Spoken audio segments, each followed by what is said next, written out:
When I won $2.5 million in the lottery, my parents tried to force me to give half to their favorite daughter.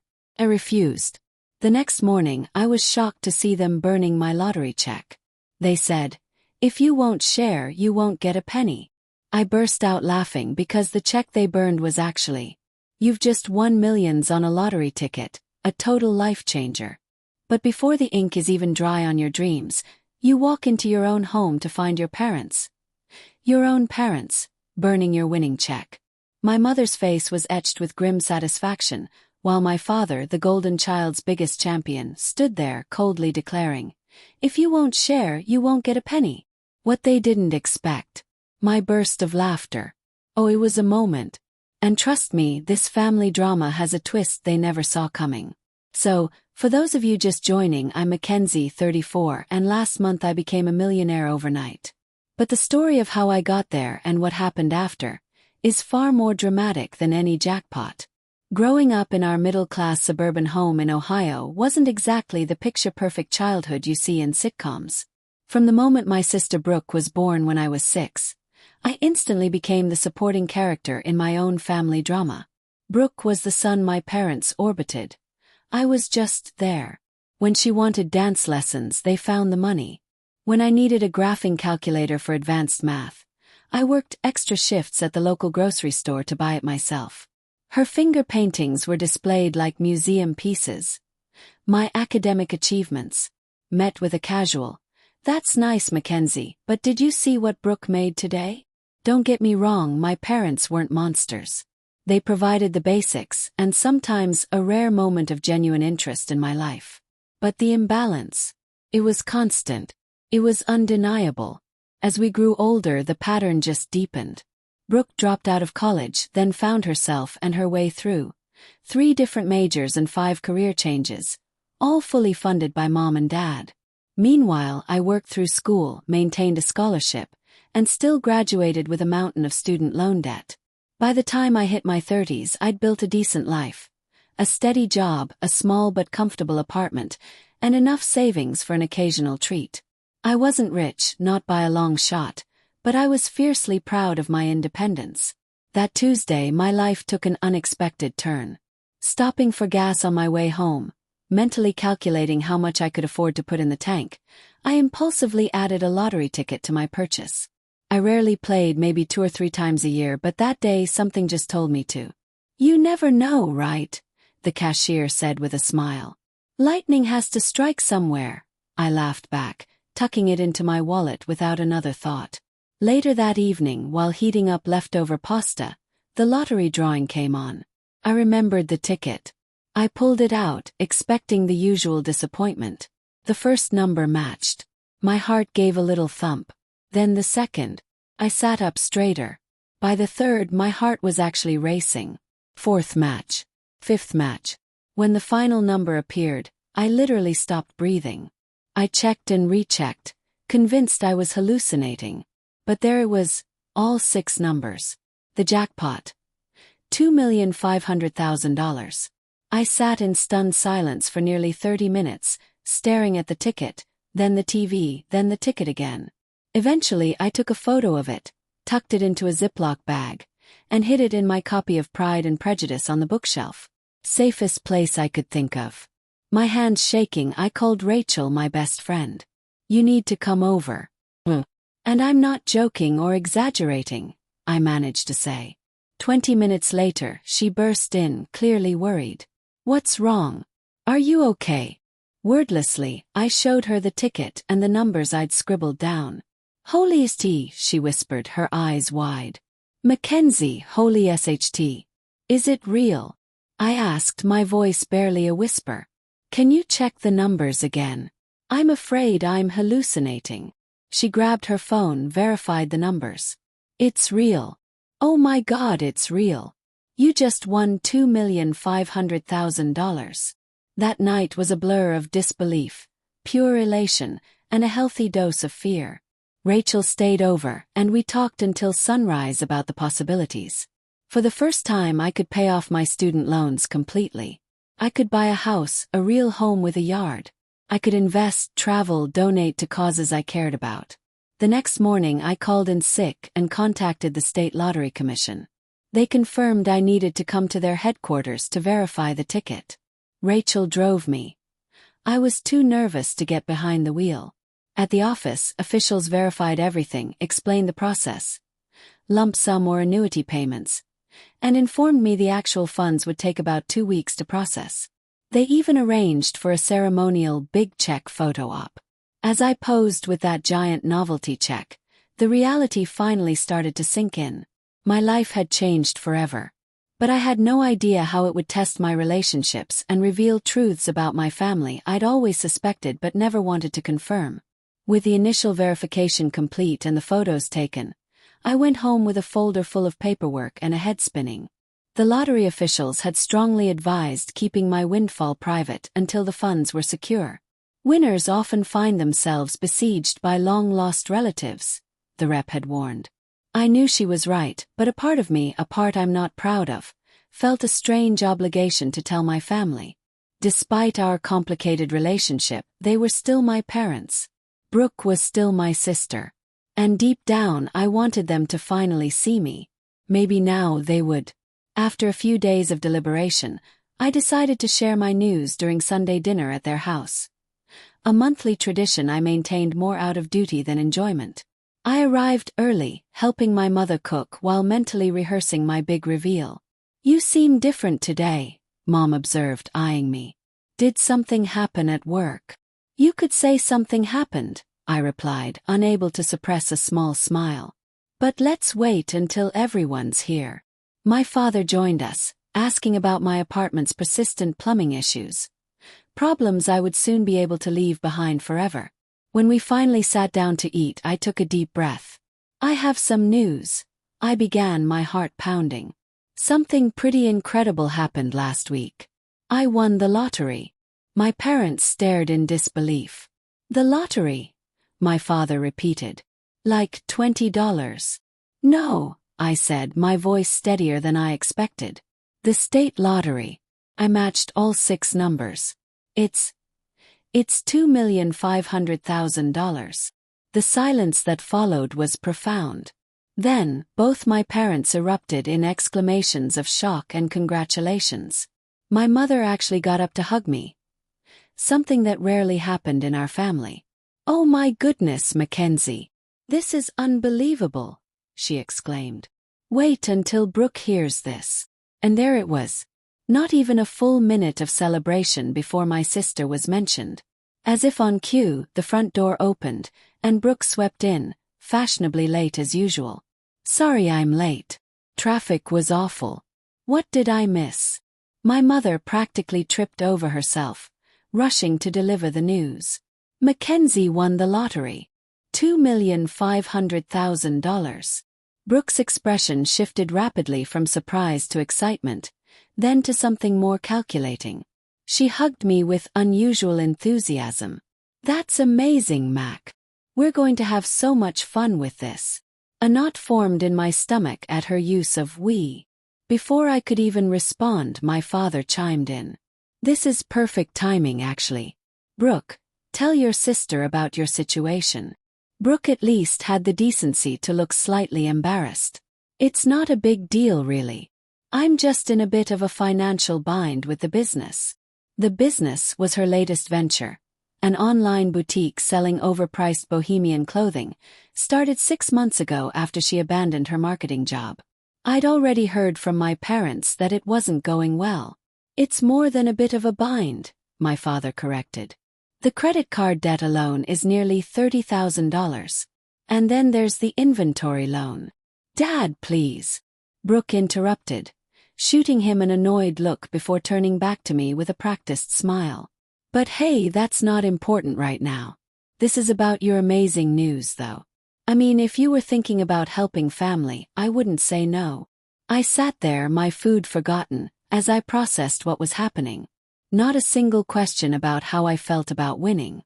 No inquiries about my plans or dreams. Just an immediate pivot to how my windfall could solve Brooke's problems. "I haven't even received the money yet," I said carefully. "There's a whole process, and I need to speak with financial advisors about the best way to But you will help your sister, of course, my mother interjected, as if it were already decided. Family helps family, and with so much money, you can easily spare enough to clear Brooke's debts and give her business a proper chance. The knot in my stomach tightened. I haven't made any decisions yet. This just happened, and I'm still processing everything. What's there to process? My father asked, his tone shifting from celebratory to something harder. Your sister needs help, and now you can provide it. That's what family does. What about my student loans? I countered, the words spilling out before I could stop them. Or the fact that I've been living paycheck to paycheck while trying to build some kind of security for myself. Don't I deserve to take care of my needs first? Don't be selfish, Mackenzie, my mother said, her voice taking on that disappointed tone I knew all too well. Your sister has a real business with real potential. This could be her big break. And what about my big break? I asked, a lifetime of resentment bubbling to the surface.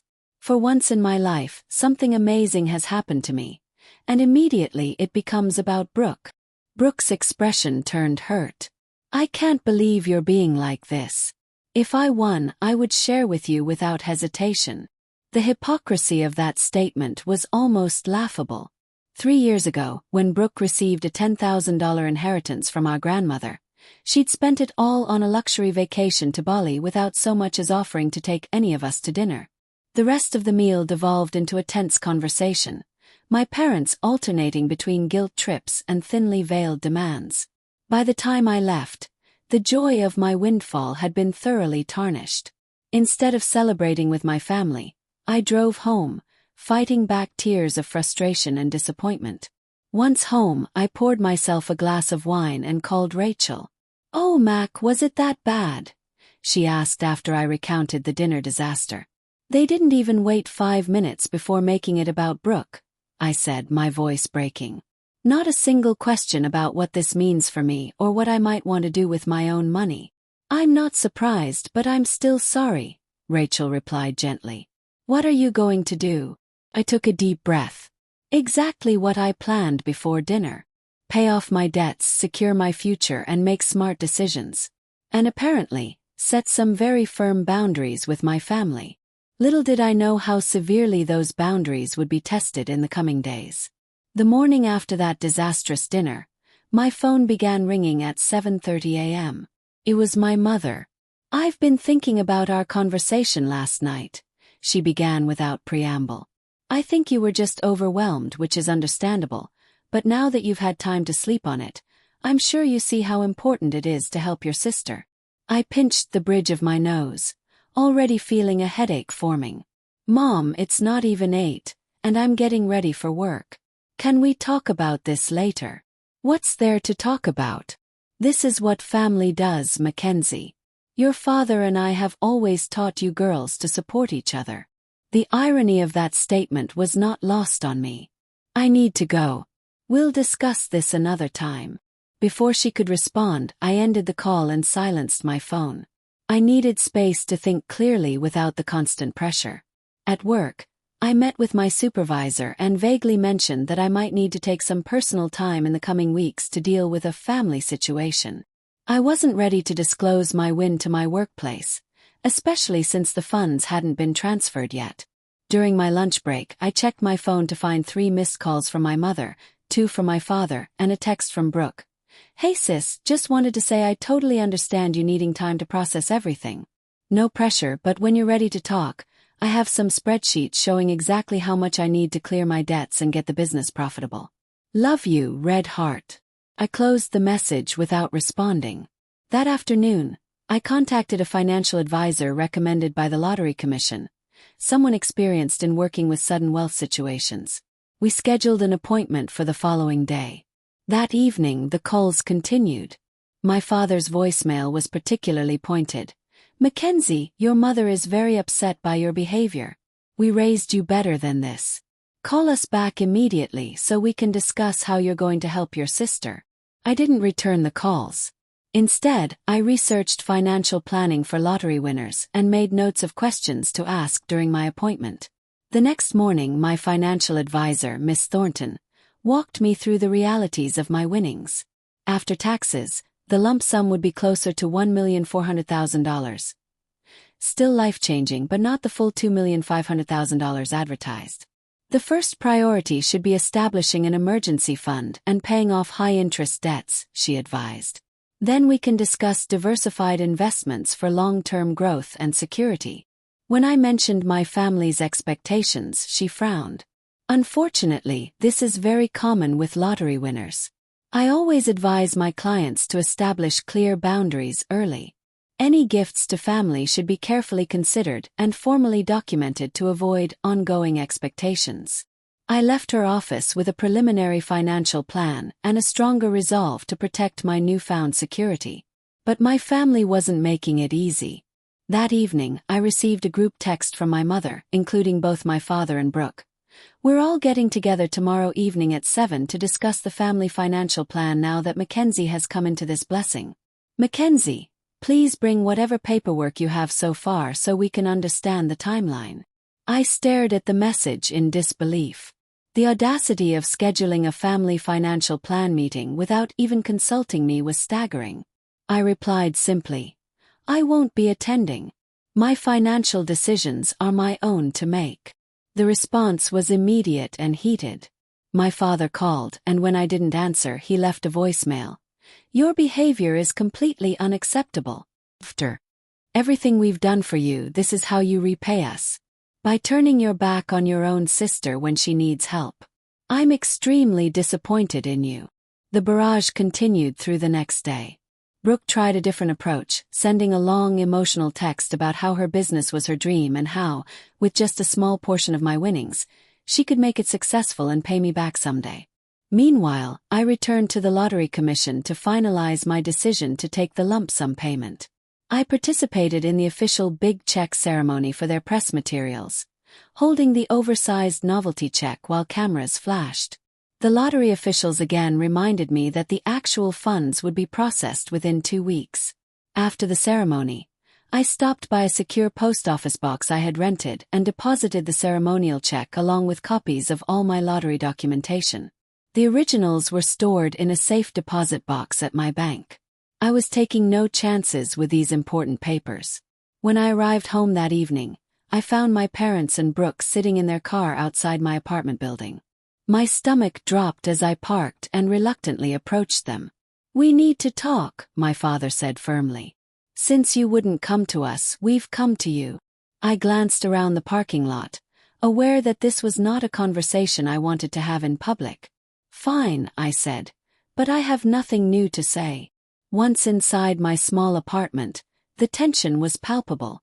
My mother immediately began examining the space with thinly veiled disapproval, while my father positioned himself commandingly in the center of the living room. Brooke perched on the edge of my couch, looking uncomfortable but determined. "This has gone on long enough," my father began. "You've had time to process your good fortune, and now it's time to discuss how this will benefit the family. Specifically," my mother added, "how much you'll be giving to Brooke to clear her debts and properly fund her business." I took a deep breath. I've thought about this a lot, and I've decided that I need to secure my own future first. I have student loans to pay off, retirement to plan for, and— "Student loans?" my father interrupted incredulously. "You're going to be a millionaire. Who cares about student loans?" "I do," I replied firmly. "I've worked hard to stay afloat with those payments for years, and the money isn't as much as you think after taxes, but still plenty to help your sister," my mother insisted. Brooke leaned forward. "Mac, I only need about $80,000 to clear everything and have a proper marketing budget." "That's nothing compared to what you're getting." $80,000 is not nothing," I countered.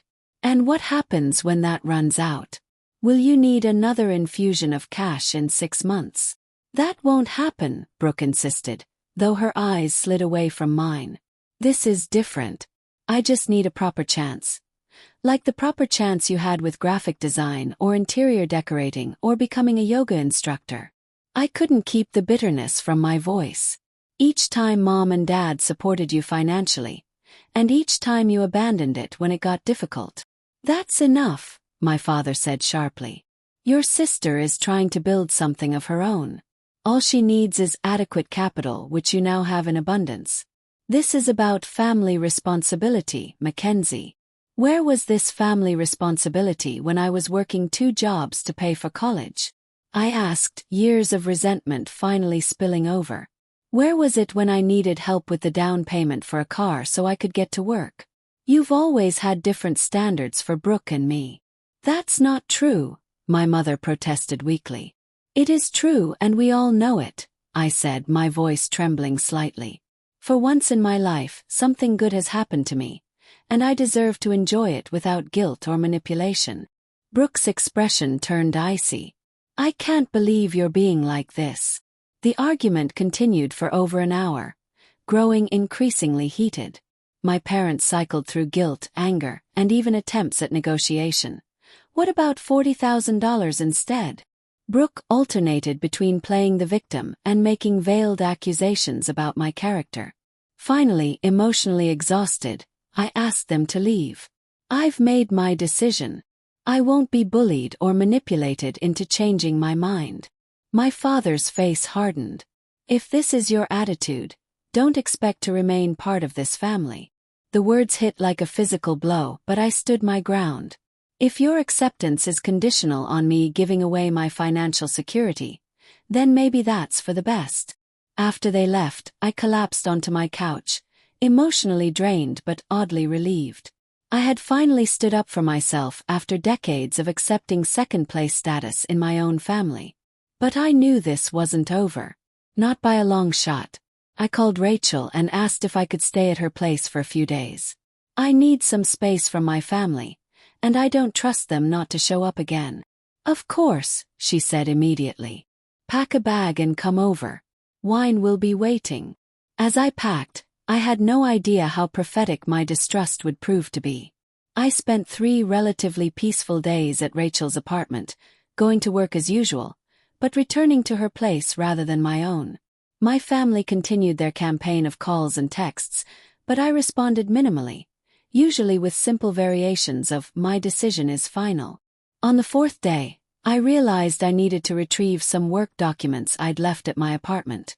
Rachel offered to go with me, but she had an important meeting she couldn't miss. I'll be fine, I assured her. I'll grab what I need and be out in 10 minutes. I chose my lunch break, thinking my family would be at work or otherwise occupied.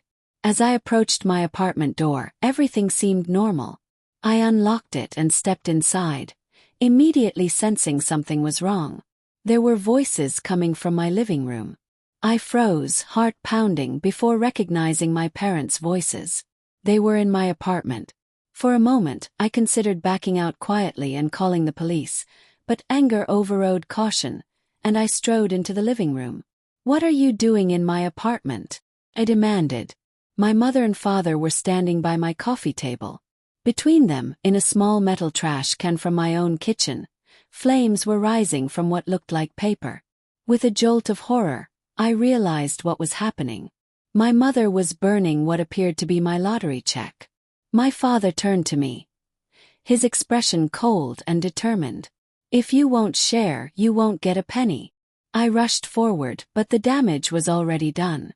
The paper was mostly ash now, flames consuming what little remained.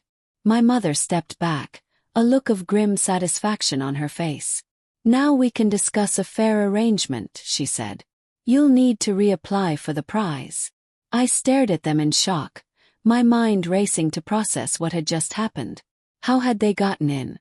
What exactly had they burned? And most importantly, did they really think this would work? "How did you get into my apartment?" I managed to ask, my voice surprisingly steady despite the adrenaline coursing through me. "We still had the spare key you gave us last year when you had the flu," my father replied matter-of-factly. "You never asked for it back." The violation of my space, the calculated nature of their actions. It was almost too much to comprehend. And yet, as the initial shock began to fade, something unexpected happened. I started to laugh. It began as a small chuckle and quickly grew into full-blown laughter. My parents exchanged confused glances, clearly unprepared for this reaction. What's so funny? My mother demanded. Do you think this is a joke? I struggled to compose myself, wiping tears from my eyes. Actually, yes. This is hilarious. You've lost your mind, my father said, his confidence wavering slightly. No, I finally found clarity. I found it. Do you really think that's the actual lottery check? Now it was their turn to look confused. My mother glanced at the smoldering remains in the trash can. What do you mean? We saw the photos online from the lottery commission. You holding the check. That oversized check is a prop for photos, I explained, feeling a strange calm settle over me. It's not the actual payment method. No lottery commission hands out real checks for millions of dollars like that. Their expressions began to shift from confusion to uncertainty. The actual payment is being processed electronically, I continued. What you just burned was a commemorative copy I received as a souvenir.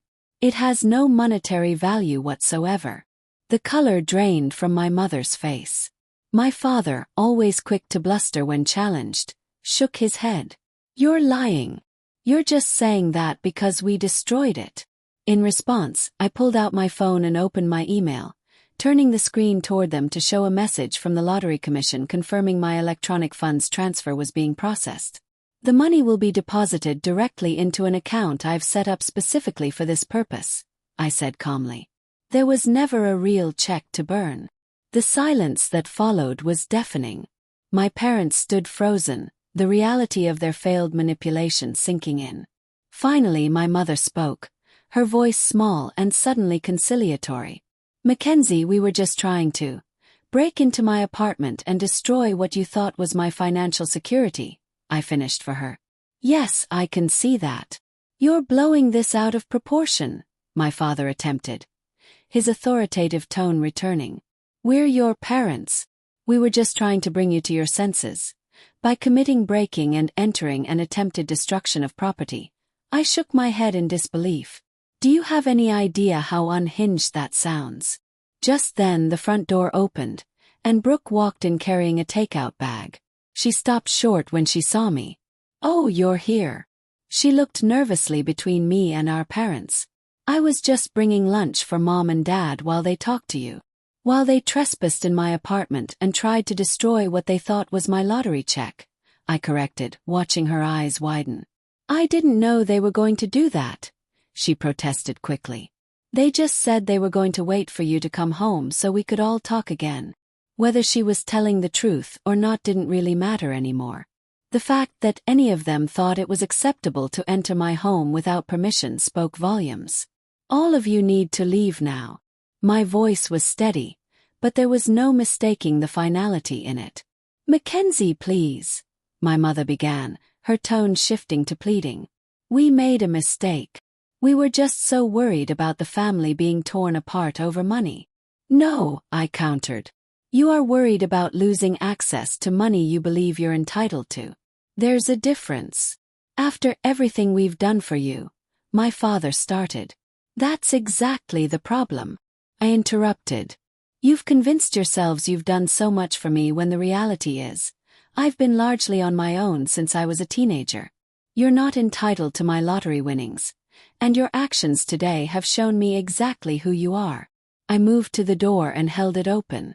Leave now, or I call the police and report a breaking and entering. Your choice. They gathered their things in stunned silence. As Brooke passed me at the door, she paused. This isn't fair. You're being cruel. No, Brooke, I replied quietly. Cruel is expecting someone to sacrifice their financial security for your series of failed ventures.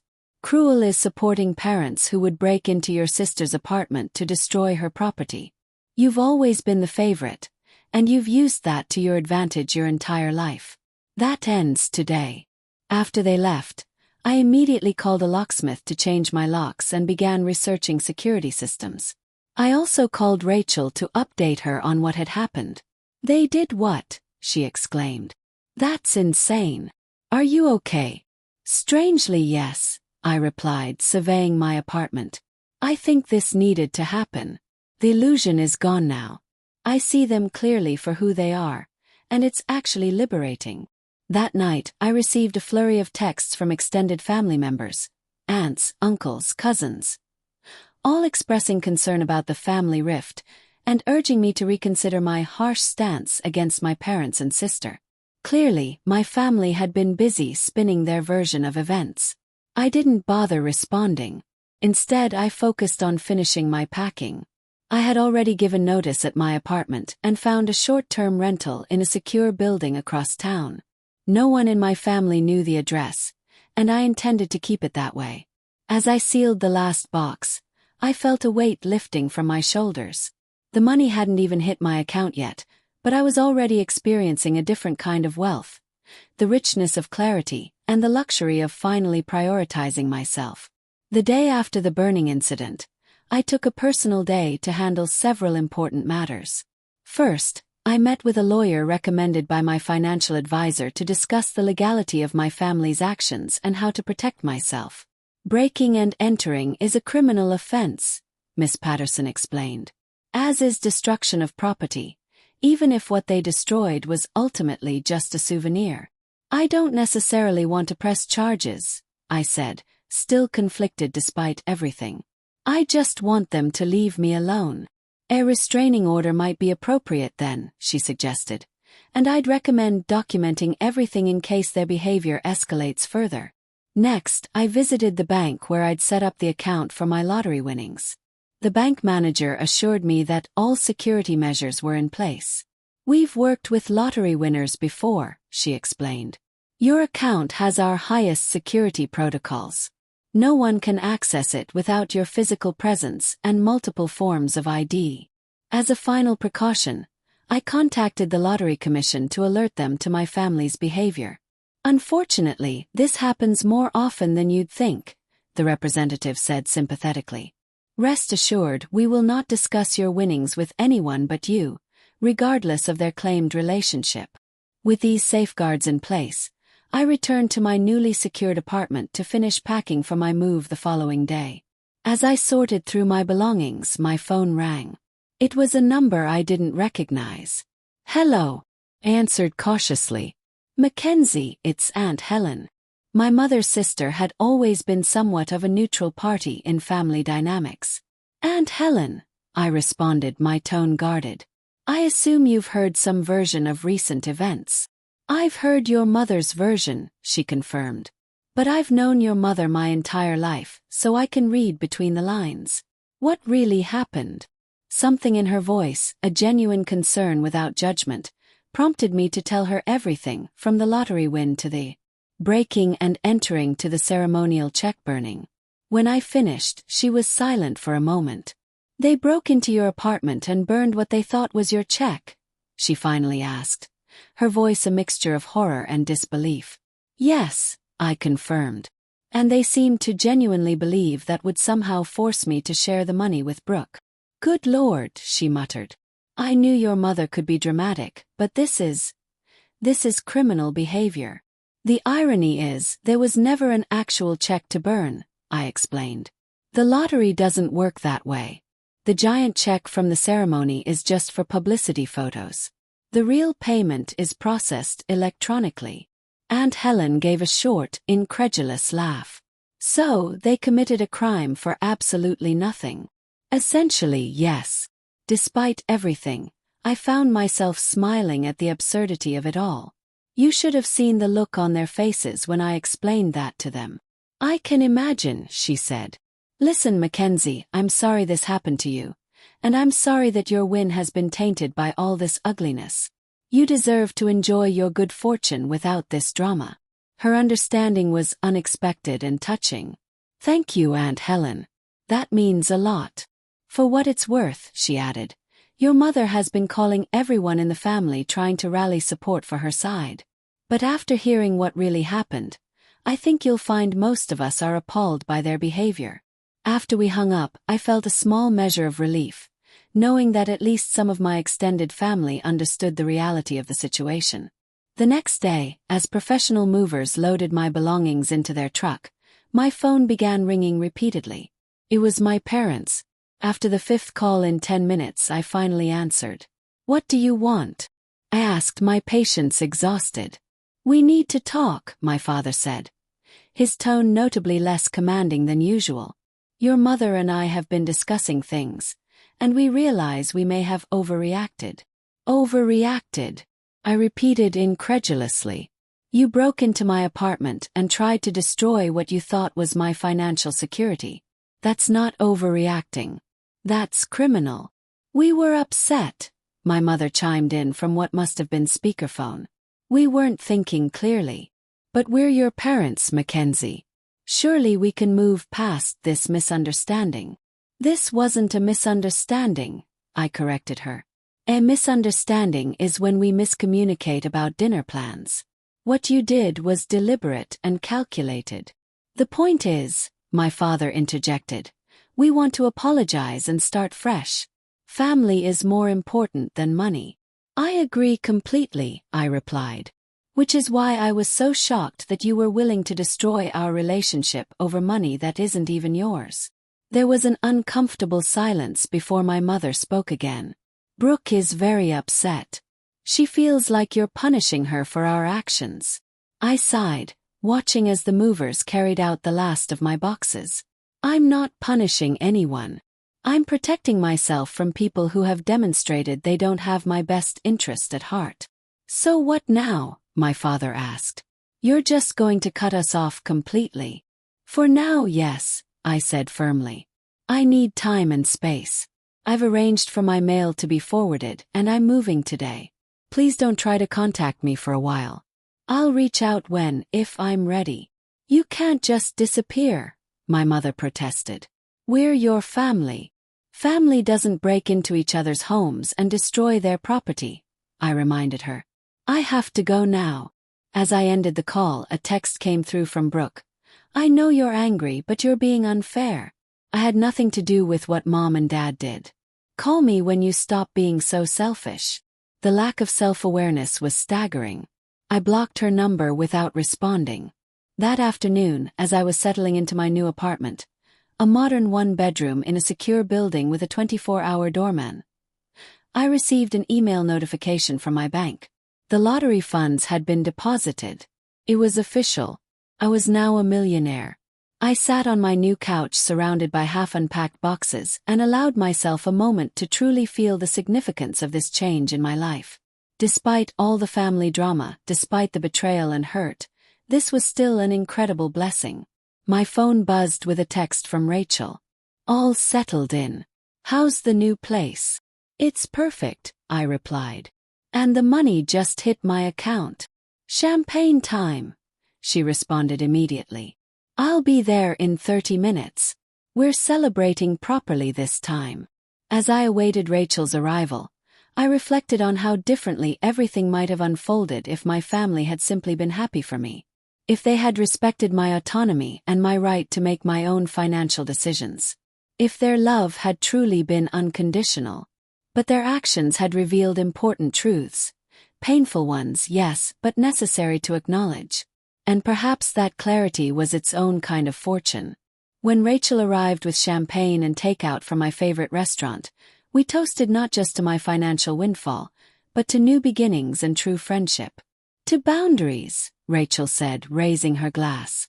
And to seeing people clearly, I added, clinking my glass against hers. As we ate and talked about my plans for the future, I felt a sense of peace settling over me. The money would change my life in many ways, but the most valuable change had already occurred. I had finally recognized my own worth and stood firm in protecting it. The weeks following my move were filled with a strange mix of exhilaration and adjustment. With Miss Thornton's guidance, I systematically addressed my financial priorities. First came my student loans. Nearly $68,000 worth of debt that had shadowed me since graduation. Submitting that final payment brought an unexpected emotional release. I actually cried as I clicked the Pay Off Remaining Balance button. Next, I established a robust emergency fund and set up diverse investment accounts for long-term growth and security. I purchased a modest but beautiful 3-bedroom house in a quiet neighborhood with excellent security features. Nothing extravagant or flashy. Just a solid, comfortable home that I owned outright with no mortgage hanging over my head. You're being remarkably sensible, Miss Thornton commented during one of our meetings. Most clients in your position immediately buy luxury cars or take lavish vacations. I've waited too long for financial security to risk it now, I explained. Though I did book a 2-week trip to New Zealand for next month, I added with a smile. I'm not completely boring. At work, I gave my notice, explaining to my surprised supervisor that I had come into an unexpected inheritance. A small lie that seemed safer than announcing a lottery win. I agreed to stay on for 6 weeks to properly train my replacement. Through it all, I maintained my distance from my immediate family. They continued their attempts to contact me, sometimes apologetic, sometimes accusatory, but I held firm to my boundaries. I did, however, cautiously reconnect with a few extended family members who had reached out with genuine concern. Aunt Helen and I began meeting for coffee every other week. During one such meeting, she updated me on the family situation. Your parents are telling everyone they're giving you space, she said with a knowing look. But the reality is, they're beside themselves that they can't find your new address. Have they shown any real remorse? I asked, though I already knew the answer. She shook her head. They're convinced they were just justified in trying to help you see reason. Your mother actually said they did it because they love you too much to let you make such a selfish mistake. Decide. And Brooke? Well, that's interesting, Aunt Helen said, leaning forward.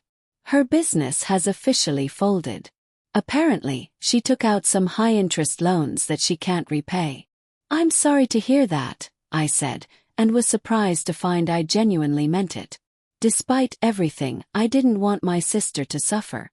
Don't be too sorry, Aunt Helen replied. Your parents refinanced their house to bail her out again. They what? I was genuinely shocked. My parents were in their early 60s and had been planning to retire in the next few years. That's their retirement security. I know, Aunt Helen said grimly.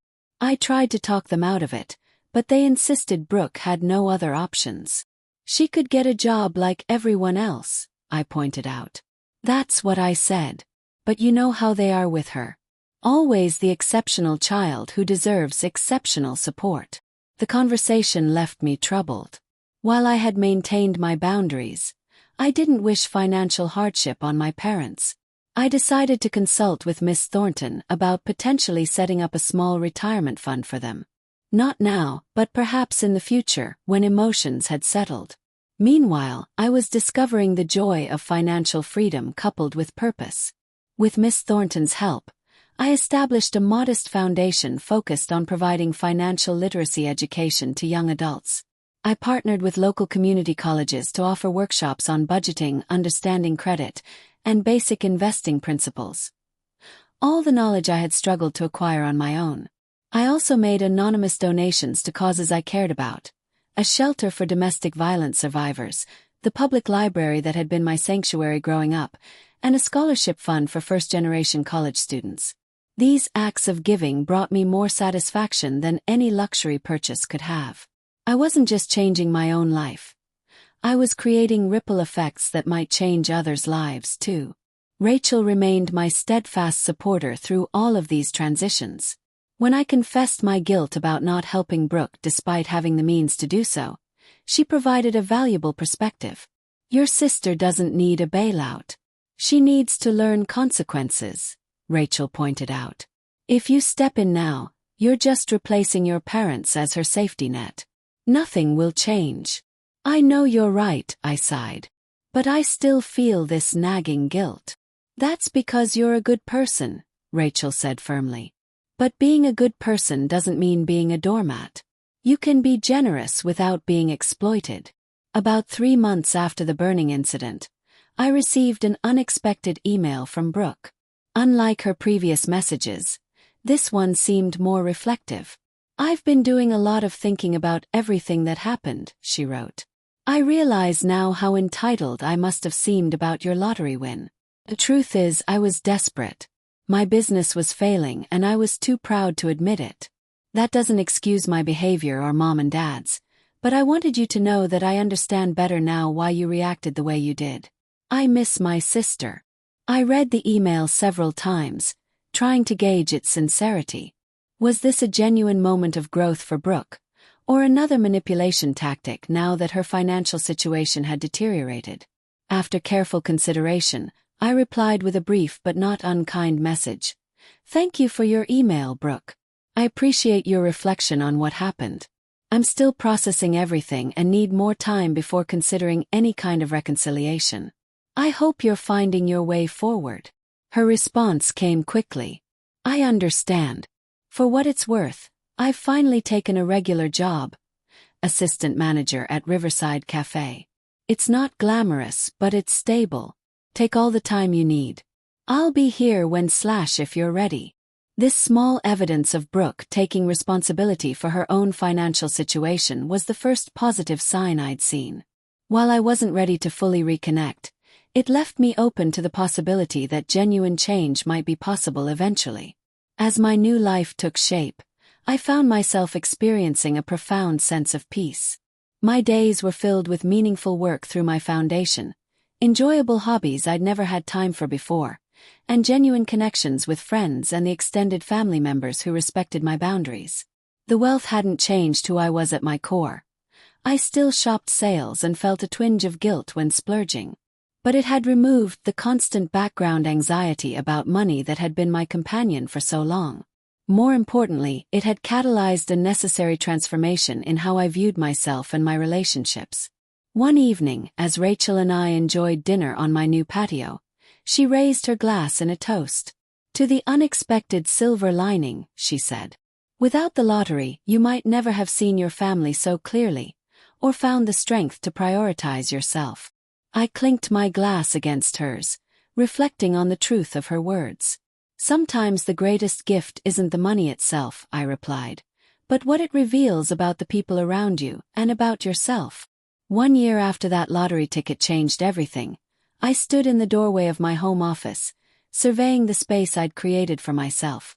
Large windows overlooked a garden just beginning to bloom. The walls were lined with bookshelves containing volumes I'd always wanted to read.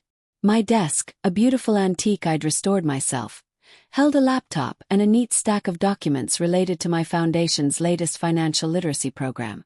This room, like my new life, was entirely of my own making. Every element reflected my choices, my values, my vision. Not those imposed by family expectations or financial limitations. It was a physical manifestation of the internal journey I'd undertaken over the past year. The path to healing hadn't been straightforward. There were days when I questioned my decisions, when the weight of family estrangement felt heavier than the relief of boundaries. There were nights when I dreamed about reconciliation scenarios, waking with a confused mixture of longing and resolve. My therapist, another investment in myself I'd made after the lottery, had helped me navigate these complex emotions. Healing isn't linear, she often reminded me. And establishing healthy boundaries with family doesn't mean you've stopped loving them. It means you've started loving yourself. That perspective had been crucial as I cautiously began reconnecting with certain family members. Aunt Helen remained a steady presence, providing updates about my parents and Brooke without pressure or judgment. Through her, I learned that my parents had finally paid off the mortgage thanks to my father postponing retirement and taking on consulting work. Brooke, meanwhile, had maintained her job at the cafe and even received a promotion to manager. According to Aunt Helen, she had also joined a financial management group and was slowly working to repair her credit. These positive developments had eventually led me to accept an invitation to meet Brooke for coffee about 8 months after our estrangement began. We chose a neutral location, a quiet cafe halfway between our homes. The initial awkwardness had been palpable as we settled at a corner table, each of us careful with our words. "You look good," Brooke had said, studying me. "Happy." "I am," I confirmed. "And you?" Aunt Helen mentioned you're doing well at the cafe. A flash of the old Brooke appeared. A slight wince at the mention of her service industry job. But it quickly passed. "It's been a learning experience," she admitted. "Not what I envisioned for myself, but I'm good at it, surprisingly." We talked carefully around the edges of the past at first, focusing on present circumstances and neutral topics, but eventually we had to address the elephant in the room. "I'm sorry," Brooke said suddenly, interrupting a safe conversation about a new restaurant in town. "Not just for what happened with Mom and Dad and the check. For everything. For always expecting to be bailed out, for never considering what you might need." The sincerity in her voice caught me off guard. "Thank you," I said simply, giving her space to continue.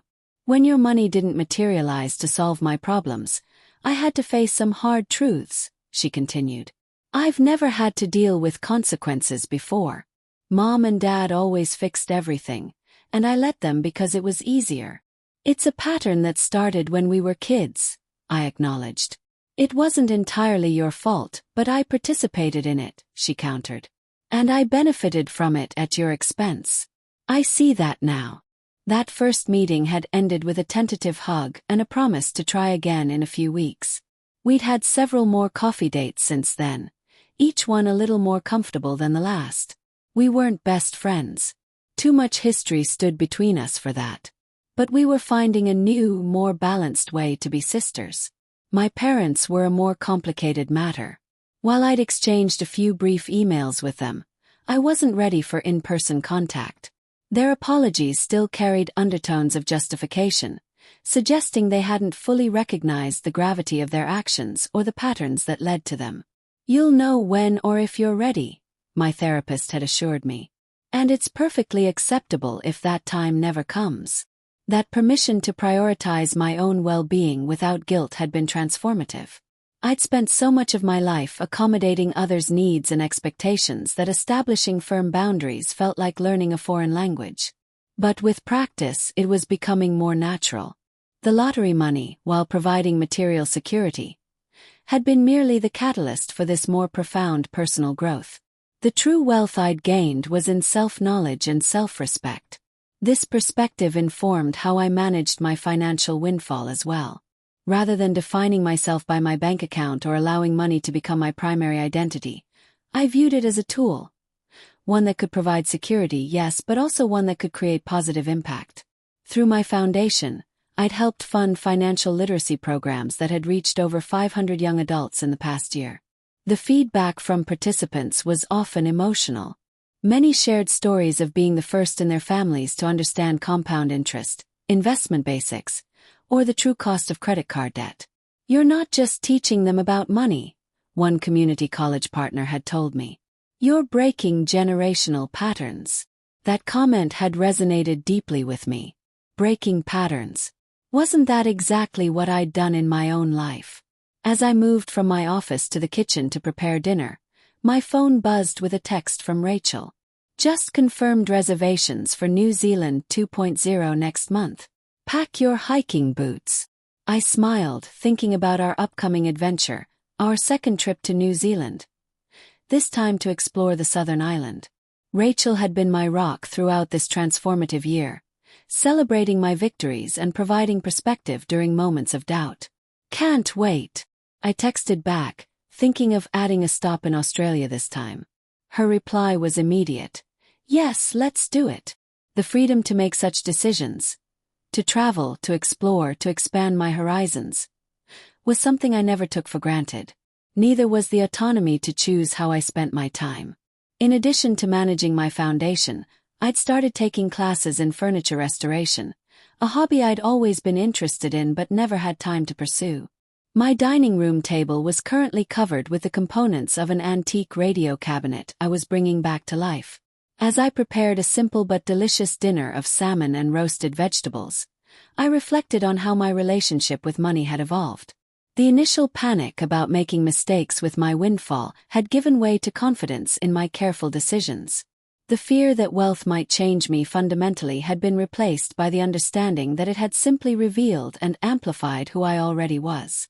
Most importantly, I'd learned that financial wealth, while providing comfort and opportunities, wasn't the most valuable currency in life. Trust, respect, authentic connection. These were the true treasures, and they couldn't be purchased at any price. After dinner, I settled on my porch swing with a glass of wine, watching the sunset paint the sky in brilliant oranges and pinks. A year ago, I couldn't have imagined the life I now lived. Not just because of the financial changes, but because of the emotional freedom I'd claimed. The lottery had given me $2,500,000. But my own choices had given me something far more precious. A life aligned with my values, relationships based on mutual respect, and the quiet confidence that came from knowing my own worth. For anyone watching this who might be struggling with family boundaries or finding their own voice, I hope my story encourages you. It's never too late to recognize your value and require others to respect it. The path isn't easy, but the peace waiting on the other side is worth every difficult step. Thank you for listening, and remember, sometimes the greatest twist in your story is the moment you decide to become its author.